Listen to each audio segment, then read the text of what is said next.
The wise are instructed by reason, average minds by experience, the stupid by necessity, and the brute by instincts, meaning there has actually always been fundamental, necessary, unavoidable, critical differences between not just good and bad, right and wrong, fair and unfair, just and unjust, acceptable and unacceptable, in the human nature, action, ideology, success, behavior, attitude, etc., but also between each and every one of us in the world. There are fundamental visible differences that just cannot be ignored, underestimated, overlooked by any one of us in the world. And it's not just our own internal unconscious shadows that we always overlook, deny, refuse in ourselves. That is our pains, traumas, torments that we could not confront and that we also could not resolve, integrate, reform, and the same can be said of the others as well. But it's more than that, because the great minds discuss and talk about ideas, philosophies,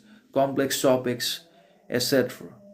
The good minds or the average minds and people always talk about certain things or another. Whether or not that is important is another matter. And the average or the base, the bad minds, the wicked always talk about each other. They always talk about the people's problems, setbacks, downfalls, complications, shortcomings, weaknesses, insecurities, and they do not talk about themselves at all.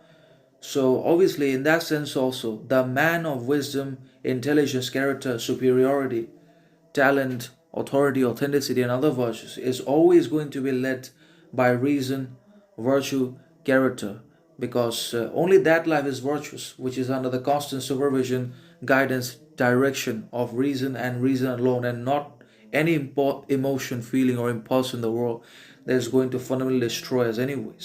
So the man of superiority or the wise man are always instructed, led, governed by reason in everything that they think, say, do, achieve, perform in their lives. And the average man or the average minds are governed, ruled by partial and hollow experiences, because experience can neither be complete nor perfect nor sophisticated. Experience is one-sided for everyone in the world, and not just ourselves.